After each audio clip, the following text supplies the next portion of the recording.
Hey folks, today I'm going to talk to you a little bit about the three pedals that are on this piano here. Alright, so the three names, they all have their own individual names. We have the una corda pedal on the left, we have the Sassoon pedal in the middle, and we also have the damper pedal on the right side here. Now, in the world of piano, basically only one of these three pedals ever gets used, and it's the one on the far right there. Alright, and I'm going to show you how each one works.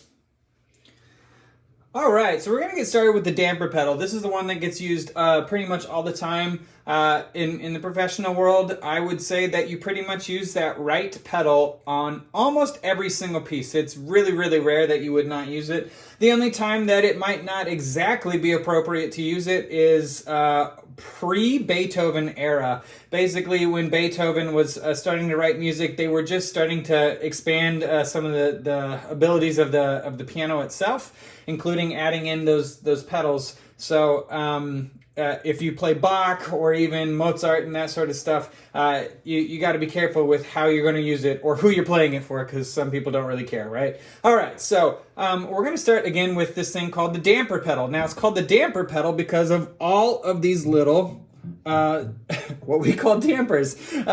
So the point of these things is how the piano works. I'm sure you guys all know this for the most part, but there's a little hammer that goes up and hits these strings. All right. Now, right now I'm situated on the low side of the piano, so some of these strings only have one. Sorry, some of these keys only have one string, right? And as we get up to this note about right here, where is it? Yeah, the B flat. We finally start with two strings, and then right when we get to this G here, that's when we finally hit three strings, and the rest of the piano has three strings per each hammer here, all right? And we'll get to why that's important in just a second. But again, every single one of these strings has a damper with it. And the point of the damper is so that when the hammer comes up and hits the string, it can ring as long as I want. Now, when I'm done with that sound, I release it, that damper comes back down and stops the sound completely. All right, so when I play notes,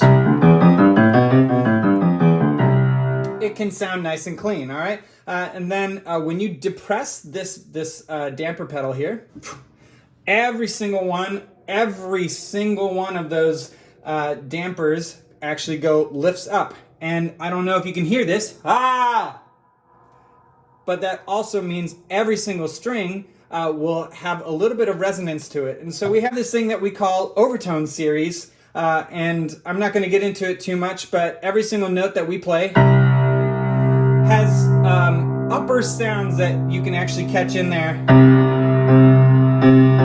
Again, I'm not going to get into it. You can actually look this up. Some people would do a really great job with that. And so every single one of these strings is going to vibrate just a little bit here. And so when we play these notes, in a poorly used manner here, it can really, really blur the sound. Now, that doesn't sound too useful, right? That's not how we usually play piano, but it can really sustain sounds for us. And as long as we stay either on the same notes like these C's, that doesn't sound bad. Or if I do a chord, a C chord, and don't change it, that can also sound really nice, really grand almost, and really just enhances the sound in general. So there's lots of ways that we use it, or if we're trying to use like a...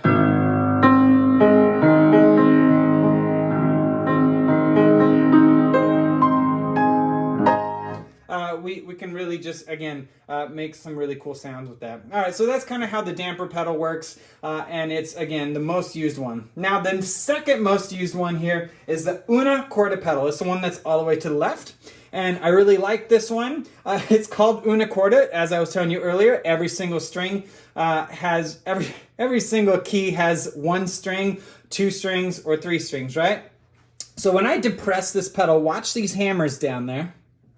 They will literally shift to the right here, or you can actually even see it on the piano itself. These strings, these keys, will shift over a little bit. So what's happening there? Well, let's take a look. All right, here I have, I'm just depressing a D right here. It's got two strings, all right? When I shift it over,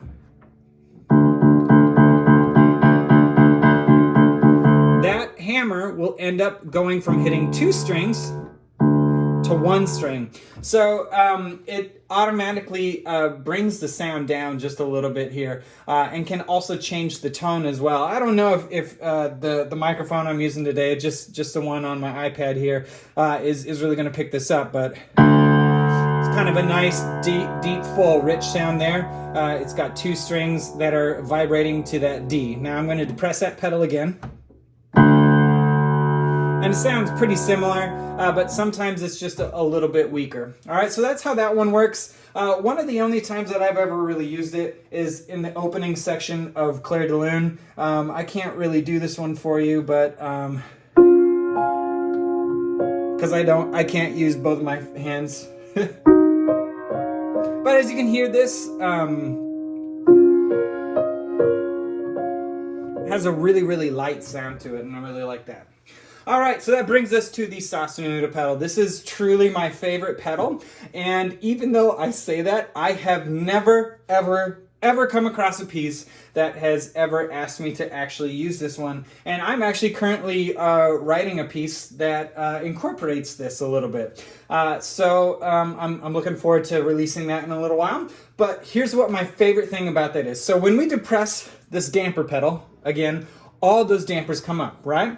Now, when I use this Sassoon pedal, I can select the notes that I want. I guess I'll stick with ones that you might be able to see. All right, so I've selected a C and a D down here and a C and a D up above. I depress that middle pedal, and boom, those notes will stay sticking. And they continue ringing just like you would expect them to, but all the notes around them